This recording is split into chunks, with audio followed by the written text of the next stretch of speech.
There'd be nothing more stressful than leading a NASCAR race with 2 laps to go because you'd be in your mirror going, who are you going to dump me? If I was doing a road course race and you're like next best behind Shane, say on a road course, I would dump him in the first stint. Oh, clearing the brake, rolling straight into the rear bar seat, mate. You would just never say it was intentional. That's how Connor won what Shane does. Watkins Glen. There are some fans that are blaming Shane. Obviously, they're American. Idiots. And I say obviously because no one else would blame Shane in that situation when he's third and just drove into the wreck. And if you're out of it like Erebus, they only turn up for Bathurst now anyway. So for those guys that are out of the championship, I would 100% be running my co-driver prior to the bend in at least one race. Who would you pick in the fight between Noah and Kevin Magnussen? Yeah, I think K-Mag's got a bit more mongrel in him. He's got a little bit less jelly roll, doesn't he, to him, I reckon? A little bit less jelly roll. Sound check. Sound check. Oh, he sipped first. That's straight you in. Dog. Straight in there. Well, every time we do our intro, I don't drink for the next 3 minutes while I talk rubbish. But tonight we're doing a double podcast here, right? We've got NASCAR we're going to discuss first, and then we're going to go into Supercars. So we've got San Diego for NASCAR, and then the Supercars were back at Darwin. So I'll put the timestamp in this video so you can skip to whichever one you prefer. If it is NASCAR, just stick around right now and you'll get it. Or just listen to them both. Yeah, or listen to it all. Yeah, exactly, yeah. We wanted to start the show actually as well with a real quick shout out to Rebecca Lynn. Yeah. Now, if you saw on our socials, actually, if you don't follow our socials, Apex Hunters United, go check them out. ApexHuntersUnited.backup on Instagram. This is true. We're still on the comeback tour. We got deleted, banned, whatever you want to call it. So that's our new Instagram. But Rebecca Lynn was in the background of the broadcast. Didn't know that it was Rebecca at first. I just got sent this by a fan in our DMs, and it was a video of someone in the background of one of the interviews, at the post-race interviews, wearing our merchandise. And I filmed it, posted it, and said, if you know who this is, get in touch with us. And you know, I've got a hot lap in the Red Bull Ampol Racing Supercar for her. So thank you for supporting us at the Supercars. It's also great to... The way she was standing is very proud, making sure it was on TV as well, which I loved because we've obviously had the jokes around, a bit of a conspiracy theory, whether or not they've tried to shadow ban us in the past on broadcast. So I appreciate that, Rebecca, and anyone else that wears our merchandise at the racetrack. We appreciate the support. Thank you. And I look forward to giving you a hot lap for the support. Yeah. Yep. Rebecca was there. She came down and got a photo of me a couple of times. She got one with me before race 1, which I did quite well in. And then so she came back on Sunday because race 2 was no good and said, I better get another photo with you because we might be the good luck charms. I saw I got tagged in a few photos with you saying, like, of people with you saying that they were the better half of the Apex Hunters United crew. So very rude, harsh but fair. I took that personally and cried myself to sleep. Thanks for the support. Yeah. Now, before we do skip, it is you raced on the weekend. We always skip it. And I actually said in there, do not skip this one, mate. In brackets, don't skip. You always just go straight to someone else's chat. But how was your weekend, Barbs, in the Trans Am? Wasn't bad, Scotty. Thanks for asking. We ended up 5th for the round. Pretty good, to be honest. Friday was really strong. Darwin was weird, man. It rained on Friday. So I saw that. It was actually like patchy wet in our first session, which was actually really good. I was really comfortable. We were quite fast. I just pitted out of sync and then it dried up and I never went back out. So I got bumped down a bit, but we were pretty good. So that was good. Quali was okay. We qualified 6th. Probably missed a little bit there. But then race 1, we ended up 3rd. So that was good. And our pace was good. So that was solid. Race 2. We got pushed off at turn 1, went back to last, came back through to 8th, which was also... Yeah, I watched that race. Which was not bad considering. And then race 3, we didn't really have a race. We did a couple of laps. Then it was Safety Car City, which was a shame. What happened in the third? I missed the third race, but I saw your post-race talking about that where you got no laps, but you said the recovery was just way too slow or something. Yeah, it was weird. So a car had shunted, so we safety carred it. Right. Exited 1, car sitting on the grass. They had that cleaned up in a lap and a half, 2 laps, but then we did like another 5 or 6 laps under safety car because they then wanted to black flag a car because its exhaust was coming off. Yeah, okay. That car was leading the race. They then worked out that they can't get him to enter the pit lane because then everyone else would pass him before the control line and they would have broken a rule. So then they were going to start the race and then black flag him. Then his exhaust fell off. Then they rescinded the black flag, which you can't do via the rule book too. And so, but they were trying to work this out on the fly. So we ended up just rolling around forever. Yeah. Okay. The track's clean. I'm like, let's go racing. You're watching your dash going, well, that's a 2.5 minute lap. And I'm in my head going, well, we're going to get 1 lap here because you know you've got a 25-minute race. You've just burnt 15 minutes up on a safety car. You're like, not a lot of time to get done here. So that was a shame. At least this year you got race 1 and 2 mostly in the bank, which is good considering last year's round you got about 9 laps, I think, for the whole weekend. We did heaps more. Like race 1, we did 23 green laps. And I was like, this is heaps more than last year already. Yep. So I think Trans Am as a whole put on a really good show. It was just a shame that it was a bit of a cluster in the last one. Not much the competitors could do about that. That was all upstairs. So I was disappointed in the first race. Hazelwood made an unforced error behind you, but I was looking forward to the battle for you between you and him. And I was wrapped when he fell off because I was like, he was hunting me down. He had like 3-4 tenths on me. I was like, this is going to be fucking hard work. Once he gets my rear bar, and then he like went for a lunge, locked rears, fight off, and I was like, we're good, baby. We're home. I actually laughed because I was like, I was looking forward to that battle. I bet Elliot wasn't. Like you just, But anyway, that was quite a good race, that one. And I thought that next race, Tracy was very aggressive. I think he's the one that hip and shouldered you, was he, or was that Hearn? No, Hearn hip and shouldered me, and then he lost the wheel in his hand. That's what made it worse. So it ripped and... Yeah, we kind of like interlocked, and it ripped it out of his hand, and that's what sort of forced me off really hard. Otherwise, it would have just been a standard door, and we would have rolled through side by side. Change the rims, mate. Is it the Hoosiers? Yeah, Hoosiers got too much grip. So that was a shame, but that was just, I guess at the end of the day, that was unfortunate for me. I got smashed off, but there was really no malice, and it was just a bit unlucky. Yeah, one of those things. Good. You got some laps, mate. And I did watch those first couple of races, and I thought they were very good. So well done. Now, NASCAR was at San Diego for their first time there. Kevin Harvick actually said he would like to see it not go back. He said he loved it, but one and done. That's it. Wow. Yeah. So I put in here. Odd endorsement to say I loved it, never want to see it again. Yeah. He seems, I think they're actually all really worried that more road courses will appear. So I think he's saying like, let's do that, but let's take it on the road and go different places with it. Okay. Rather than keep that one and then add another one, he's like, rather than build momentum. Let's go to different places for the road course rather than just add road courses, which I obviously don't agree with. I think you could keep that one and then add more, like bring Chicago back and then add some different ones. I need 10 of them. Then at least. But I have put in here as well. Let us know in the comments section what you thought of San Diego. Did you like it? Did you not? Would you like to see it back? Obviously, I think for all of us in Australia, especially, we're going to say more road courses. But I did notice as well, Denny seemed to be a big fan of it. And so did a few others that I heard in interviews post-race. Loved it. Thought it was actually one of the better road course races. But I've got to say, would that narrative be different if Shane finished and Shane won? Because I think they like it when one of their own win, or there's a good American story behind it. I think it definitely has. And it goes, oh, what a great race this was. But I think if Shane dominated, they would have said it was a terrible race. Yeah. Or even if Shane just won at the end, they would have just been like, oh, he's won again. It's a boring race. I know it sounds funny. But I think there's probably something like I think you could be onto it, Scotty. But I've got to say, I might not be too different to that though, because remember when I said I really liked that oval race, but then I said, was it only because Shane did well? Yeah, and it's hard sometimes to throw the bias out. But yeah, I thought San Diego was cool. I thought visually, I hope it hangs around. It'd be one I'd love to get over to and just spectate it. It just looks like a cool place. That whole, I think they timed it obviously really well. It was obviously strategically timed the way it was for the 250 years for America, and with all the Army presence there and Navy presence and all that sort of stuff. Looked pretty epic. It did, yeah. Yeah, I think the track is maybe slightly too wide and too long, but then I'm not sure if I wanted to bring this up later or now, but I can now anyway. It's I think some credit goes to our broadcast team for the amount of cameras on track we have, or at least on the street circuits, the positioning of the cameras. Right. Because I thought San Diego lost the impression of how fast they are through the corners because they're all on long lenses. Yeah, so far back. And I don't know if it's just because they didn't have enough cameras on a 2-minute lap to fill every corner, and they were just on long lenses and zooming in and zooming out.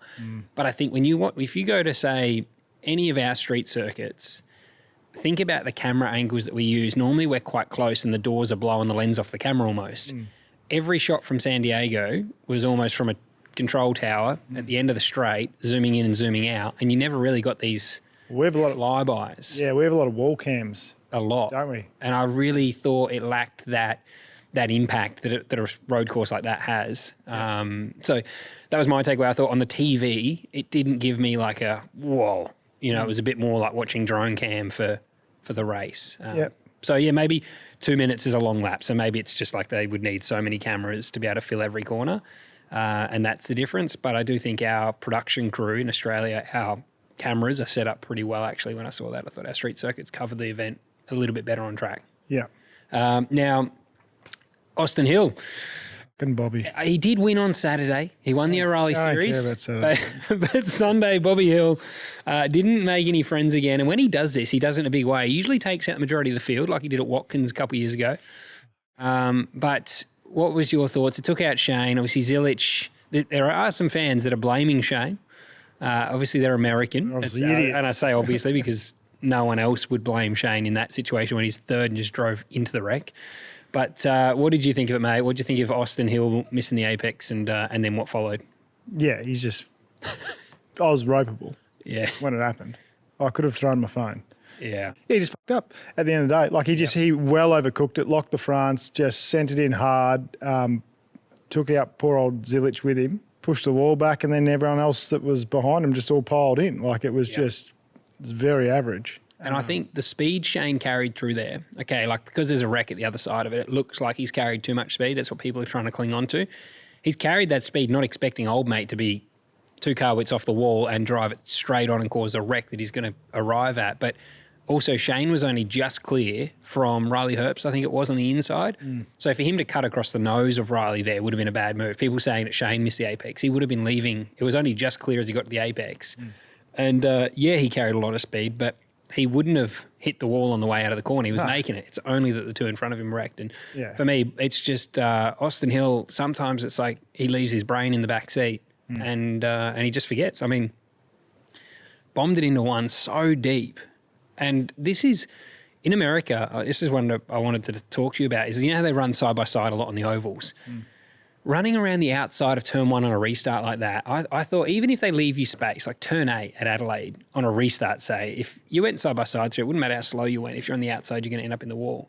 There was a point where for Zilich, I'm like, oh, this is ambitious to try and stay there.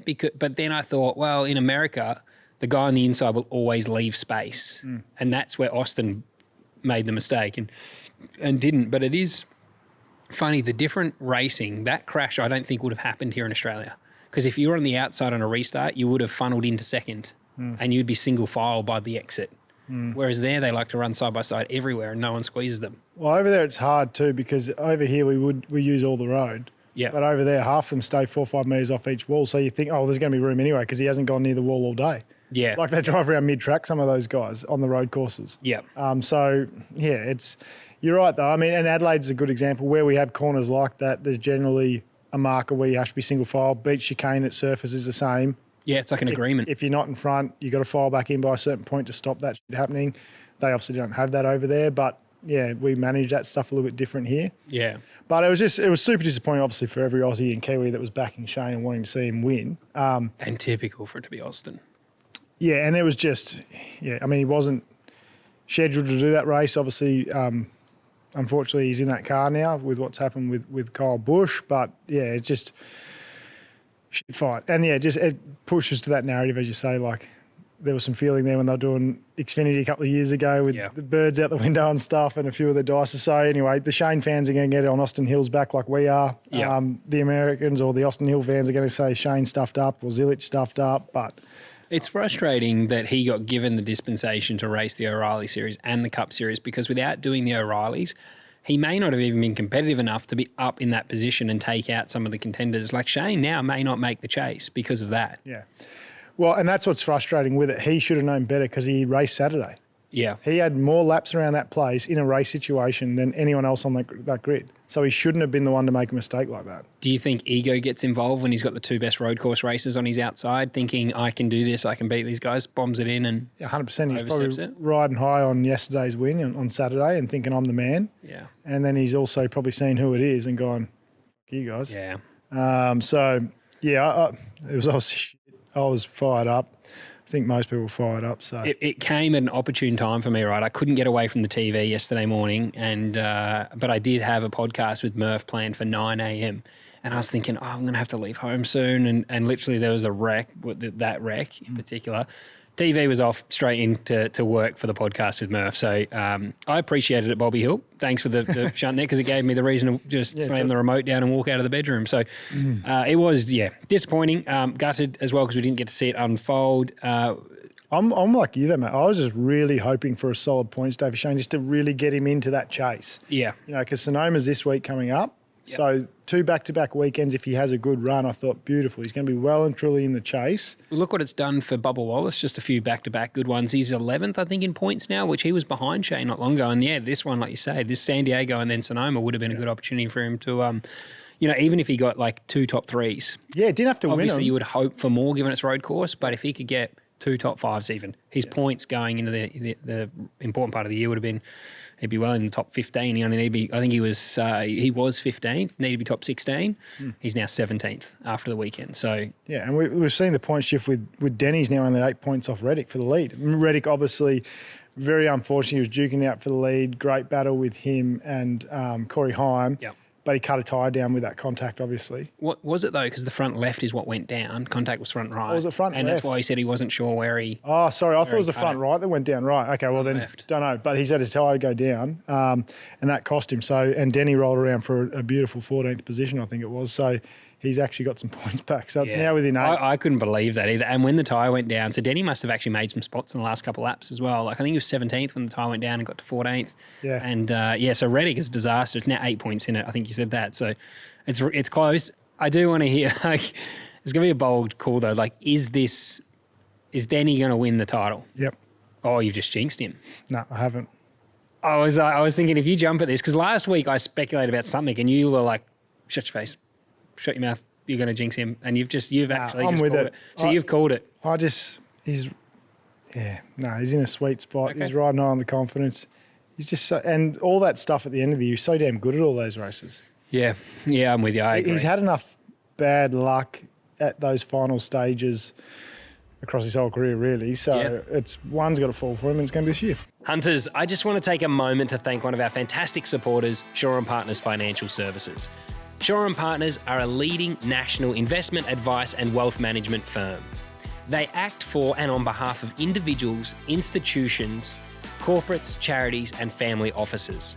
So, if you're looking for advice or assistance with investments or strategies, look no further than Shaw & Partners Financial Services.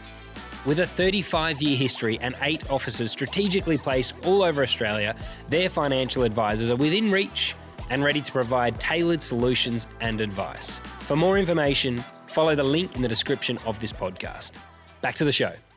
Corey Heim got the win. He's 23 years old. He's had 13 starts. Since his first Cup Series start in 2022, he's had 13 starts and he's snagged his first win. Impressive. I thought, he was fast too. Like his speed at the end of the day was quickest at the end, I think. So I know you've got some stuff in there about his career, Scotty, and he's one of those guys that's just been. He's clearly a star in talent. Yeah, but man, he's been well managed. He was in the best truck team and he smoked them all last year, and now he's rolling into a 23-11 ride. Yeah. They're arguably at the right time. Yeah, they're arguably as fast, if not faster than JGR cars. Like they are top 5 cars every weekend. Doesn't matter where they go, road course and oval program. So he's one of those guys that's really, really lucky. Like he's not going to have to battle it out and shoot machinery. Yeah. You know, for the first 5 years of his career, he's literally rolling in day one. As we've seen, he's just won a race in it when he's doing a part-time championship. He's not doing the full Cup Series. It's a piece-together team. And he replaces Riley Herbst, doesn't he, next year? He does replace Riley Herbst. So he's in a piece-together team for the weekend and managed to get the dub in a race that has, the strategy is really important. So they put it all together and... Yeah.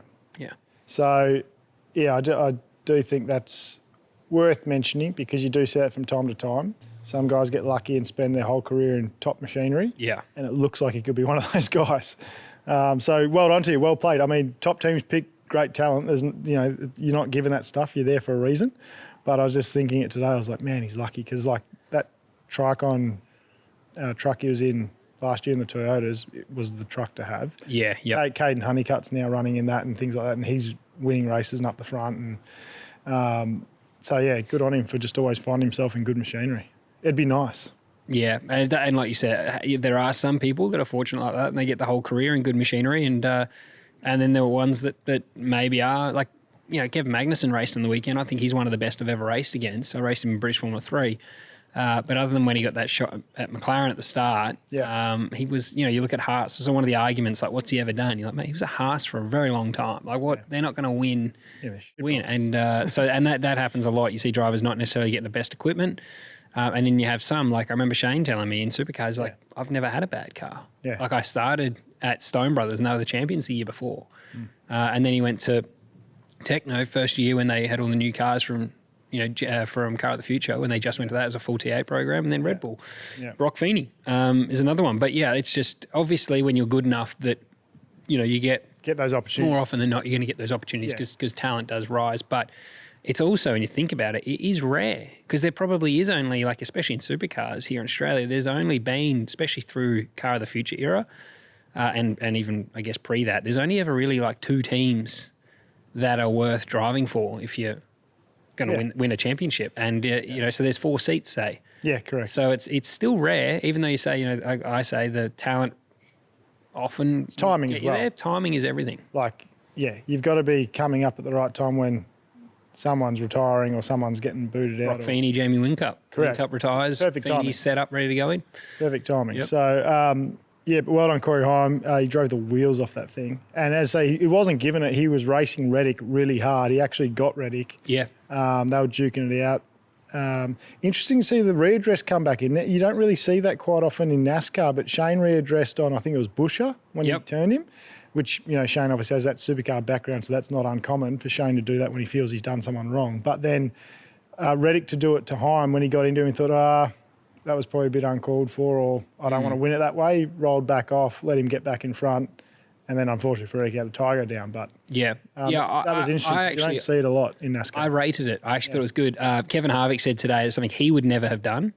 He actually said when you're going for a title, he goes, I don't think Denny would have done that, even if it was his own driver at 2311. I don't think he would have done it for them. But he did say, the way Kevin Harvick explained it was, I wouldn't have redressed. I would have just said, if he gets back to me, I'll let him go. But he's got to earn the right to get back to me. I wouldn't have just given it back to him. But I actually think what Reddick did was good. I think it's easy to unload someone. Yeah. It's harder to pass them the right way. Yeah. And we'll get into it with Corey Heim versus Hocevar after this segment as well. But I do like to see drivers try and do it the right way. Yeah. Because following NASCAR now, it would be very easy, I think, to win a race if you're in P2. If you're in P1, it's going to be almost harder to win it than not because you can just dump the guy. Dump and run. 100%. Yeah. There'd be nothing more stressful than leading a NASCAR race with 2 laps to go because you'd be in your mirror going, who's going to dump me? Well, especially if you get a caution before the white flag and you're having to do a restart, you're probably not going to win the race. Yeah, like I want to be 5th right now. Yeah. I don't want to be leading. Like right now, we said before we came on the show, I said if I was doing a road course race and you're like next best behind Shane, say on a road course, I would dump him in the first stint no matter what. Oh, clearing the brake, rolling straight into the rear bar seat, mate. You would just never say it was intentional, but 100% you would offload Shane in the first stage, get rid of him, and then you're like, okay, now one of us will have a shot. Like, I guess they do have a lot of respect. That's how Connor won what Shane does. Watkins Glen, wasn't it? No rollers? Yeah, yeah. And I think that's part of it. I guess you got to expect that you're going to get return serve the following weekend. But anyway, look, it's time for our NordVPN segment. It's called Inside Line of the Week, where we discuss the biggest rumours, controversies and behind-the-scenes stories from around the racing world that they would definitely prefer stay private. This week's Inside Line, brought to you by NordVPN, the all-in-one app for digital security, is K-Mag versus Noah Gragson. And I'm sure our listeners are keen to make sure their sensitive information and data are secured too. Well, our partners at NordVPN can help with this with their all-in-one digital security app and next-gen antivirus. We use NordVPN when we're on the road trying to stay on top of all of the motorsport content we discuss here on the podcast, and it keeps us protected whilst also giving us the ability to switch off our virtual location so that we can access all of the content that we require. Whether it's international race coverage, region-exclusive content, or simply keeping your data secure while browsing, NordVPN's got you covered. So if you're travelling through airports using the public Wi-Fi, streaming from a local bar or cafe, NordVPN will protect you from scammers and hackers for just the price of a cup of coffee a month. To get the best discounts off your NordVPN plan, go to nordvpn.com/Apex Hunters. Our link will also give you 4 extra months on the 2-year plan, and there's no risk with Nord's 30-day money-back guarantee. The link is in the podcast description, so hit it now. Beautiful, Barbs. Now, I thought this was a good one for this because Gregson's defense on, I know that he got turned in the end, but his defense on K-Mag is that's worthy of a trophy, because I put in here that we have to note his fastest lap of the race compared to Kevin Magnussen's fastest lap of the race was 5 seconds slower. He was up on the wheel. So to even be able to defend someone for one lap when you are that much of a roadblock I think it's pretty impressive. And also then K-Mag not just knocking a bloke out after the race, it showed some restraint. It did. It was very entertaining. I think most motorsport fans, especially NASCAR fans, you love to see drivers go up and have a spray at each other after a race, or everyone likes seeing that. It's like being a kid in the schoolyard, fight. Everyone just gets up and about. They want to see it. But yeah, it was just. All right. Who would you pick in the fight between Noah and Kevin Magnussen? Yeah, I think K-Mag's got a bit more mongrel in him. Yeah. He's got a little bit less jelly roll, doesn't he, to him, I reckon? A little bit less jelly roll. Definitely a little bit of mongrel. I'm going K-Mag. I'll put 10 on K-Mag. You know what came to my mind first as well when I saw I'll put the link in the description of this video of the onboard footage. I'm sure a lot of people have seen it by now, but I will put it in there so you can actually watch what happened. Yeah. But I did laugh because when I saw it, I didn't really know what the context of it was, but I knew straight away that's who Shane picked as his worst driver in the Cup Series. Remember when... I think it was the 32nd worst. It might not be worst. I think it's 36th of him sometimes. So, but he's put him up there. He put him down the back, and I was like, I bet it's Noah's fault. Like, just whatever. I was like, as soon as I knew it was Noah Gregson, I was like, Shane said he's not very good. I bet it's Noah's fault. And I saw the onboard, and he drove around like he was parking it at some of the corners. And I know he might have been a little disgruntled with what Kevin had done or the way he tried to pass him previously. But he did just give up on his own race and was determined to ruin Kevin's, wasn't he? He was wobbling. I mean... It was bad. Yeah, he was bad as I've seen. He was middle tracking it everywhere and just slow as. 5 seconds that's a lot. And that's fastest lap, not like... Yeah, so I like anyone I think in that situation getting blocked by someone that's 5 seconds off, you are going to put them in, you're going to send them. Yeah. If you're going to send them. That's... Yeah. Even after the race, asking Kevin, why did you send me? I think it's really self-explanatory. And Kevin... It makes total sense why. Yeah, K-Mag just told him to F off, but you'd be like, because you were wobbling, mate. Yeah. Like... I think Kevin was nice enough not to insult him. He's like, just, mate, leave me alone. Like, they should have gone at it, though. It would have been good to see a little scrapper.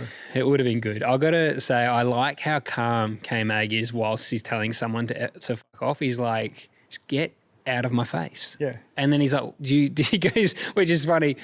So Kevin, I think he's from Denmark, isn't he? But yeah, I think, we'll run with that. But he says to Noah, do you not understand English? When it's K-Mag's second language, it's like getting it from him, and he's trying to say it as clear as possible. Get out of my face. He's the European Formula One driver saying, do you not speak English? And then I didn't like Noah says these open wheelers guys come and they put bumpers on their cars and think that they can drive through us. I'm like, that is NASCAR racing. Like I know that they probably don't like that stereotype that goes with it, but you guys do just wreck each other, and then as long as you don't say it was intentional, it's an accident, you move to the next one. So like even asking, I think I put at the end, like, why did Gregson get upset? They all just wreck each other each week anyway. So who cares? He wrecked you, you're slow, move on. Yeah. I think he probably just did it for TV time and clicks because Noah didn't do anything else special. So that was his time. Yeah. It was weird too, because I would have thought if you're going to go and spray someone like you just get into it. Like it was a bizarre argument. And I think that's why Kevin was like, mate, just off. Like, you're annoying me. Like, you either want to fight or you don't. Yeah. Like, we're either throwing down or you're wasting your time. Bugger off. Was basically what he was saying. Yeah. But yeah, entertaining. So we'll put the link in there. So check it out if you haven't seen it. It's definitely worth watching. We will. And thanks Nord as well, NordVPN, for your support. We'll put your link in the description too, so that all of our hunters that listen to the show can check out the website and see if they want to get on board. Yeah. So thanks NordVPN. Now, O'Reilly Series chat. Shane came out and said that he feels like he might have wasted a year of development by doing the O'Reilly Series, which he had told us there wasn't much translation. They don't translate much between car to car. Translation's fine. Yeah. You nailed it. I don't know why you second guessed yourself. But yeah, he was saying that there wasn't much point in doing it. And Harvick as well in his pod today has actually come out and said that he believes the Truck Series is a better pathway to the Cup Series, and Hocevar and now Corey Heim might have just proven that point as well, saying maybe do Truck Series instead of O'Reilly's. Yeah. And it has brought me back to Australia to sort of raise the question as well around Super 2 and the discussion there. And I've put the the calendar for Super 2 in. And the reason I did that was after round 1 to round 2, Super 2 has a 4-month break. Yeah. They then go from Darwin to Perth for round 3. So they will have done 3 rounds before the Bathurst 1000. Now, we talk about drivers trying to stay sharp and fit, and that's obviously something that I consider as a co-driver here in Supercars. And I think Super 2 has lost its relevance because for me as a coe, I don't get any match fitness from Super 2. So even for getting the car, they would race 3 times prior to Bathurst with a 4-month break between 2 of the events. So there's absolutely no benefit to doing those 2 because they're so far apart. You will have forgotten. Your muscle memory's gone from round 1. And then you add in the fact that it's no longer the same as the Gen 3 car. So Super 2 is expensive, 100 grand a round. It's the wrong car now, and they don't race very regularly. So I actually think Super 2 might be running into the same problem and might not be relevant anymore. Yeah. What do you think about that? Yeah, I agree. I think, as you say, the main thing is the cars are different between main game or cup and O'Reilly and Super 2. So you go, well, what's the relevance of racing them? So if you're only doing it for match fitness, well, then you'd be going, right, well, what's the calendar or what's the category that I can raise the money for that gives me the most amount of laps and regular racing? And clearly Super 2 is not that. Yeah. It's, if there was a seat available for the same price you would buy a seat in Super 2, if you were good, you could get a seat in main game. Or you could literally go, and what I would do if I had 750,000, 800,000, million, let's call $1 million bucks like a top Super 2 team, I would just go and do a wild card program. Yep. I'd go 2 wild cards solo events, and I would do a wild card that I'd share at the Bend and Bathurst. Yep. I would spend the same amount of money, maybe less, and I would do so much more relevant running. That's a good point. With test days, you'd get your 2 test days still. So you'd spend your 4 weekends racing it. You do your solo weekend where you do heaps of laps yourself for 2 rounds. You'd do a QR and a Townsville or wherever you want to go. And then you'd go do the Bend and Bathurst, and you'd have your test days in between, plus ride days, sponsor ride days. You've just done so much running for the same or less what you would do spending on Super 2. And you're actually in the main game, so you're racing against relevant yardsticks. There's really not, no one take this personally, but there's no real yardsticks in Super 2 because they're all junior burgers or they're all kids on the way up. So you're not racing a Jamie Whincup or you're not racing a Brock Feeney or someone that's got runs on the board in the main series, which is where I look at like Trans Am as an example. You're going to go toe-to-toe with Todd Hazelwood, James Moffat. They've both won races in Supercars. If you can beat them, a team might go, well, if they can beat those 2 guys, maybe they're worth looking at. Yeah. But if you just beat another kid that's got the same amount of experience as you, how do you know how good they are? Yep. And even Ryland Gray won Super 2 last year, didn't he? Yeah. And to be honest, I think the weekend put the nail in the coffin for him because if you come out of Super 2, you're meant to be, like there was a debate over whether Hazelwood gets that seat or not. Yeah, I think Hazelwood did a pretty solid job stepping in, he did a really good job, but it's expected. He's done a lot of race starts, and as a coe, you're always going to be within 2/10 of your main. That's the expectation. Ryland shouldn't still be out-qualified, though, by that driver. And Ryland got pumped by Todd, I thought. Yeah, I think... Even in the race, they were neck and neck in the race, and Todd drove away from him, gained positions, and Ryland didn't. But that puts that reflects for me back on Super 2 and the quality of the drivers in that at the moment. Because if it's just the kids that can afford to do it, then you're not getting the best anyway. Yeah. So that's where, it loses its, for me, even if the cars are relevant, why look at it if the kids aren't competitive? It has put a bit more, I think we've just seen Oliver Wickham get signed by Triple A. It'd be interesting to see what they do with him, where they go, because I still look at Formula Ford and think there was no dramas jumping from Formula Ford to Supercars back in the day. No. I think Toyota 86 is too slow to go from one to the other. Yeah. And not to row the Trans Am boat, but you look at the lap times of Super 2 and Trans Am on the weekend, they raced at the same times as us. It was only on a green tyre. They were slight. It wasn't much. It was less than a second, I think, in quali. Yeah, okay. Pole was then. I looked after session 1. In P2, I think some Super 2 guys, most of them ran greens, I think. And my time from the race or practice, it was 9th in Super 2. Yeah, right. In a Trans Am car. And I was for an extra 700,000 for the year to go 6/10, 7/10 quicker. Yeah. So, but that's what I would do. I think... and I'm sure that the trucks to O'Reilly's is a big budget difference as well.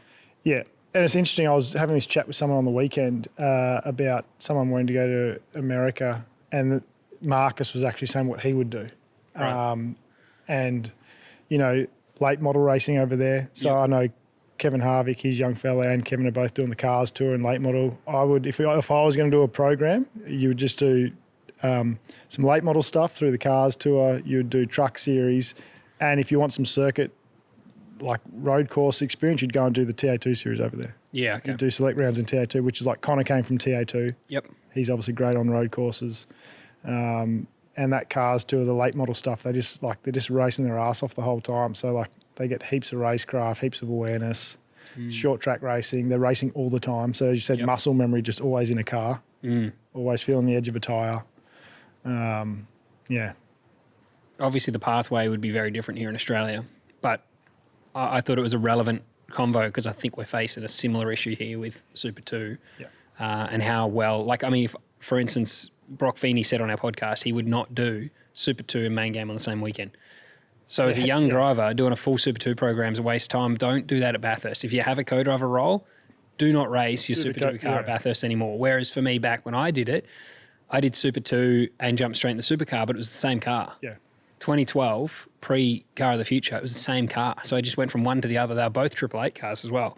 So, yeah, you need to be careful what you're doing and the pathway you choose. But we do have an F1 podcast coming up after this one, which we'll put out probably Thursday. This podcast, we're recording Tuesday, but it will go out on Wednesday. So if you haven't subscribed, turn your notifications on because the F1 podcast, I've actually put a little bit in there as well, discussion around the cost of racing right now. There's a big chat around. Lewis Hamilton has come out and said how unattainable it is. He knows someone that's got an 8-year-old spending $1 million a year now to race go-karts at 8. It's crazy. It's absolutely insane. So we talk about that a little bit in the F1 podcast that's coming up as well because it's hitting every form of motorsport.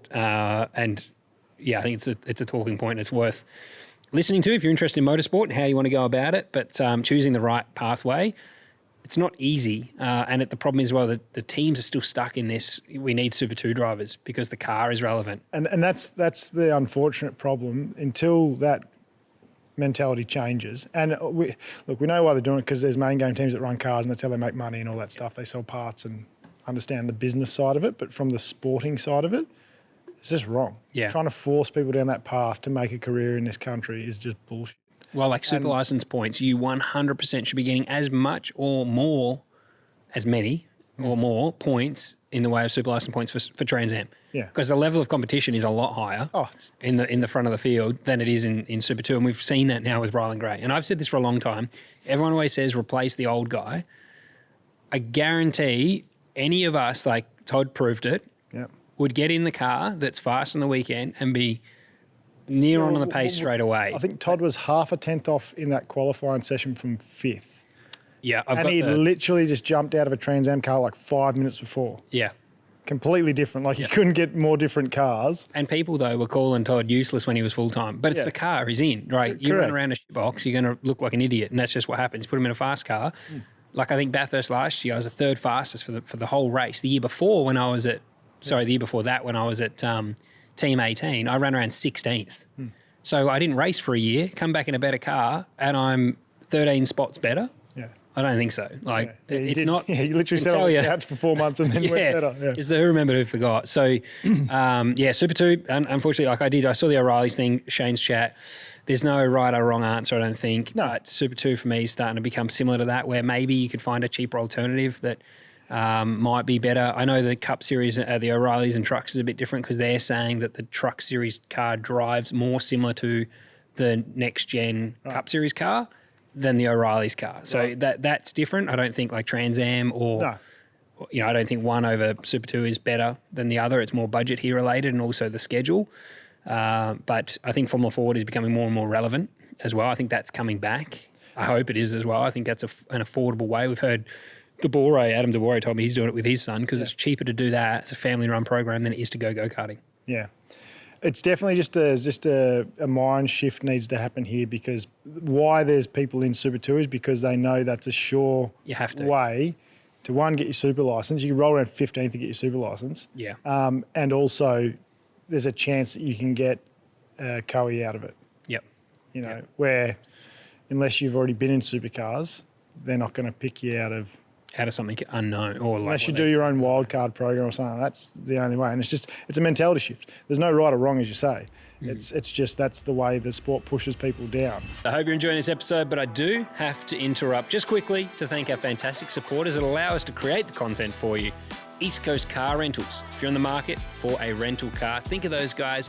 And if you'd like a cheeky 15% discount, AHU15 is the discount code there for 15% off. If you're in the market to buy a car, not rent one, Lancaster Motor Group, we've got you covered for new or used cars. So think Lancaster Motor Group. Back to the show. Now back to Corey Heim, the Hocevar incident where he spun. So Heim turned Hocevar. Hocevar was P2, spun him in the bus stop. Heim then went on to win the race, and it's always these little things that just that's where I struggle a lot with NASCAR. I know that you can just return serve the following week, not in Heim's case because he was doing it as a wild card. But I can't, and I know that it's Hocevar turned him in the truck series, and there's history there, and it's great for the sport. There's storylines around it. But it's where that I would just dump Shane comment came from because if you're up behind anyone you think could go and win a race, you just wreck them. In a race, you think like if hedging your bets, you just do it, and there's no penalties. It blows me away that he can go and win the race, and like as long as you do it in a corner, and it looks like you've just gone in too hot and made a mistake. There's no you can't hook them. We know you can't hook them. Yeah, but as long as you clear the brake and bleed off a lot earlier than you would normally and roll into the rear of them. It's fair game. It was Anyway, I was going to say bigger incidents, but it doesn't even matter on the size of the incident. Like really, the outcome shouldn't be involved in the penalty or anything. And I don't know what I want out of it, but I think there's seeing someone go on to win the race. I'm like, this is like proper hillbilly racing. There's no officiating. You literally just, and I know they don't like the stigma around like NASCAR driving because that's what Kevin said about Kevin Harvick said about Kevin Magnussen's comment. Like he was more referring to. I've seen how NASCAR do things, and that conversation that he had with Noah is a bit of a NASCAR thing, like the confrontation. He said, I've never had that before. But I think as well, there is a stigma globally that NASCAR drivers just wreck each other. And that's why they say, these F1 guys turn up and think they can just wreck us. It's like, we all think you guys can just do that because you can. You just say it's not intentional. Well, and they've built the narrative around it. I mean, you think back to the movie Days of Thunder. They're shunting each other in that, that's a movie about stock car racing. And they do, and they don't help themselves, mate, because they don't officiate it. So of course they're going to get that narrative drawn around it, but it takes away any skill to complete a pass. If you're allowed to do that, it's the same as here in Australia with drivers unwinding the lock and running someone off. Someone did it in, I think it was Trans Am, got a 5-second penalty. Was it Trans Am? I saw on the weekend. Well, Bates got it in Supercars. He got 5 seconds for unwinding the lock on. Might have been Ben Ryland Gray actually. It might have been on the exit of turn one. Yeah, it was. JC in the commentary was like, just unwind the lock, and then he did. And I saw that, and like they're egging him on, and I'm like, I can't stand those moves because there's just no skill in that. And look, I know I've done it because you get away with it often. Like often you just unwind the lock, and you're like, well, I don't need to worry about trying to. But when you have to, and you run side by side for multiple corners, that's the cool bit, I think. But as a driver, when you know you can get away with it, you just offload someone. So I think it needs to change. I wasn't a big fan of turning Hocevar, even if there is history. Hocevar had he qualified second. He was having a great weekend. He had a lot of speed. So he was in with a real show. So it was a shame to see him taken out of contention. Getting taken out of contention like that, because I would have liked to have seen, if he had a clear day, a nice battle at the end there. Yeah. And like Shane said, you'll never understand it to me, like, because I know I harp on about this too much. And you just got to race in the jungle you're in, right? And unfortunately, they do. And we don't get it because we don't race in that jungle. I'm sure after a year or half a year of being there or whatever, we'll just go, actually, it's pretty fun just dumping people all the time. But, from our side of the world sitting there, we don't get it. But, as you say, it is what it is. It's a bad precedent. Like, and I've seen like the bump and run. There was that kid, I posted him a long time ago on our socials, about the dad telling him to just clear the brake and run through him. And I'm like, Formula One, we don't like that at the apex, whoever's ahead gets right away and they can just clear the brake. But we don't like it because it shows kids coming up through the ranks that's how you drive. And I don't think that's right. I think that's obviously Formula One is the dive bomb. And Formula One's the only category with that. NASCAR is another one that we're teaching kids that as long as you don't make it look intentional, you will win the race. Just fence that guy. And that's why, like, Shane wouldn't even cross my mind, dude. He'd be gone. And he'd do the same to me. I would think if he thought I was the guy that's going to win, you get rid of him in stage one and then don't have to worry about him anymore. Well, same with Shane. You see, it's obviously not wide into him either, because when he did turn, I think it was bush around, he stopped, checked up, nearly caused a shunt, checking up to make sure he did readdress and let him go and go, sorry, my bad. Yeah. And it's not how you're brought up racing. Like here, like that's not even in us. No. Because, one, the penalty is just like your instinct is to try and redress so you don't get a penalty. You're like, oh, if I could just give it back. Well, that's the thing. We're probably too far here the other way, where we're officiated probably too harshly on some things. And inconsistently sometimes because of that. And you just never know what, depends which way the wind blows. But where they're the opposite. So there's a happy medium there, I think. I think maybe we're a bit harsh on some things, and I think they're probably maybe a bit loose and fast on some things. There's definitely a sweet spot there that would be perfect for everyone. Yeah. Like I think even like Heim went on to win by 10 seconds. I think it's a 5-second penalty or something for turning Hocevar. It's something, and it's an in-race penalty so that it doesn't carry on to the next one. And that's the problem halftime and Ambrose is doing a good job here in Australia with the AASA. He's giving in-race penalties so that you're not caught up in litigation after the fact. It's done in the race and that's it, you move on. We didn't have a podium for Trans Am because they had no results until this afternoon. So like no one got like the top 3 for the round, never got to spray champagne, never got to get photos with trophies, never got to give the trophy to their sponsor on the day, nothing. Everyone just goes, sorry guys, we're still upstairs dealing with, what the results are, we'll get back to you. And then, Monday afternoon you find out and you're already home at work. So that's terrible. There's a whole list of penalties that you could do. Even like with Hocevar, if you spin someone and they're still running, you've got to drop behind them. Yeah. Wherever that is. Should be something, yeah. If they're in the wall and out of the race, you run through the lane. You just get a drive-through. I mean, they get drive-throughs if their wheel runs too far into the next pit. This is in Cup Series. Yeah. And that's a run through the lane. I'm like, well, that's the most lame penalty, and yet you put someone in the wall and there's nothing. And they give the lucky dogs too. They could almost do a reverse lucky dog where under caution you have to roll back and tuck in behind the guy you dumped. Yeah. So it's the opposite of the lucky dog where you get to get your lap back. It's like, no, you go back to position 12, please, mate. Yeah, and it would even give Hocevar the opportunity to go, cool, I'm going to settle this before this race is over. Yeah, I'll do it now. You're back with me. And I'm going to wreck you now. I don't know. Seeing someone go on to win like that, for me, actually, I thought it's just... I feel a bit NASCAR, mate. I feel a bit shit about it. I don't like it. But 23:11 though, I've put a little note in before we move into the Supercars stuff now. I had a page on stats on Corey, but really I think the biggest thing for that is just he's not full time yet and he's already won the race. Yeah. One in the bank. But 23:11 he is signed for, and they are shaping up to be a real powerhouse. Bubba Wallace has somehow worked out the road course on the weekend. I thought he did a mega job, qualified 13th or 14th. I think he got to the lead in the first stage. Had a wheel come off and still came back through. He got a 2-lap penalty for that. Yeah. Isn't that crazy though as well? A wheel comes off. Penalty for that. Nothing he could have done. 2 laps he had to sit stationary for. You're near on kill someone and you get, don't worry about it. It was an accident. But he did mega and he comes back through to finish second after his 2-lap penalty.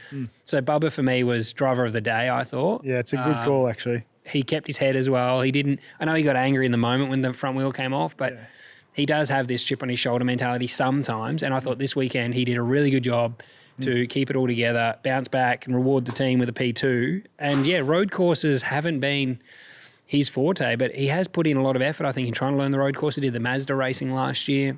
Yeah, I think he's done some stuff. He's jumped in some TA2 cars, I know, at test days. He's jumped in some GT4 stuff as well. Right. Through the Toyota program. I think he might have done some stuff in the Super GT4. Yep. He's put the work in. Yeah, it's a good shout out. I would give him driver of the day for sure. And he was really, I like the way he managed his tyre wear in that last stint. He was quite smart on that, I think. He dropped back, didn't he, behind Larson, and then a couple laps to go just snagged past Larson again. Let him cool off, and then when it was time, then attacked Larson and got the job done. So well played, Bubba Wallace. Now, I put in there, I think Corey Heim's a rock star. Reddick, obviously, we've touched on him and he's racing with Heim. I think it was good what he did. He did get a puncture at the end, though, which took him out, but it would have been a 1-2-3 for 23:11 in the end of the day. Yeah. And it actually, I think it was Herbst as well, finished 8th, but he would have finished 9th, obviously, if it was a 1-2-3. So for all 4 23:11 cards, including a wild card, to be in the top 10 at the end of that race, I think was seriously impressive. You are not wrong. I was just having a look. Man, Shane's down to 17th after that. Yeah, I know. He dropped 2 spots after that one. Far out. Reddick's only leading by 8 points ahead of Denny Hamlin, then Ryan Blaney. Kyle Larson's fourth. He's up 2 positions. Ty Gibbs is hanging in there in fifth, which is pretty solid. I feel like he goes under the radar quite a bit. So that's good. Chase Elliott is sixth. He's the second Chevy behind Kyle Larson. Chris Buescher is seventh. He's doing a good job. Very good. He was actually doing a great job on the weekend as well. Shout out to him at San Diego. I thought he was driving real well. Daniel Suarez and Carson Hocevar are P8 and 9. Chase Briscoe rounds out the 10. And Bubba Wallace is actually up 2 positions and he is 11th. But Chase Briscoe actually and Bubba have both found their way well inside the Chase cutoff line now because only a few rounds ago they were both outside. Yeah. Chris Bell's dropped a few spots. He obviously jumped out of the car, had Brent Cruz jump in for him, was battling a fractured wrist from obviously the big crash he had the week prior. And Brent Cruz was trucking along, ended up blowing up a motor. So I was actually really looking forward to seeing how he was going to go. I think he's a bit of a star. He's the guy that's rumoured to, I think, replace Denny when Denny retires at JGR. He's in the Toyota program. Shame for them to blow that motor. But Chris Bell's down in P12. Willem Byron in 13th. Eric Jones, they're still doing a good job there at Legacy. He's in 14th, hanging in there to the chase. Austin Cindric's 15th. Ryan Priest, the last spot in 16th. And then, Shane's dropped out now in P17. Why do you think Jimmy Johnson does these one-off races? It's probably commercially backed, I would imagine. But, I mean, the guy is worth an absolute but for the team, I'm saying, like maybe some of the sponsorship for the team that funds the cars for the rest of the seasons hinges off a couple of star appearances, is what I would assume. That's a good point. Because it's I think it just does nothing for him. I'm sure he probably doesn't necessarily want to be doing it. He just looks bad. Like he was a wobbler, and I know they were saying he had brake dramas, but I don't see why 7 times should do that. I would say it's all just around that. Like he's trying to drive that team up the road, and they say, Carvana as an example, say, hey, we'll give you enough to fund that car, but you have to do these rounds. I mean, that's the team that paid for him to do, the company that paid for him to do IndyCar as well. And even IndyCar I thought was a bit of a stretch. But, turning up to San Diego as well. He did the truck and cup. So I don't get it. But, it was cool to see him back out there. It's just disappointing to see him not go so well and have a tough run. So, Anyway, Supercars. Should we move on to that? I guess the race results we don't probably need to go through too much because I'm sure everyone we're talking to here watched the race. And I do have the cheeky tickers that we've added across the bottom of the screen. I like throughout this podcast. It saves us reading through all the results. They're nice. You don't mind it? Some people don't like the ticker. If you don't like it, I'm sorry. But it just stops us. But we're not going to stop doing it. But the ticker, so if you watch on YouTube, the results run across the bottom of the screen because you don't need to hear us just reading out reports of finishing order. So anyway, that's it. On to Supercars now. Here's your timestamp. Sound check. Timestamp with a sound check. Perfect. On your Coke Zero. So Supercars. You upset a few people in the last podcast, Elliot. Very unlike me, Scott. I got a phone call about you. Did you? Sound check. I did. Someone from Supercars Technical called me up and told me you're off the Christmas card list. Oh, fuck them. Yeah, well, so we start by saying we didn't state this as fact, and I'm still not saying that the Supercars person that called me is right or wrong. This is their side of the story, though. Now, I posted a social clip, which was a cutout from the pre-brief we did for Darwin, where you said you had heard after Tasmania that some of the Toyota's engines were being tweaked across the race weekend, and that's why they were more competitive on Saturday. The rumour was that they had gone too far on Saturday, and Supercars had cut it back for Sunday.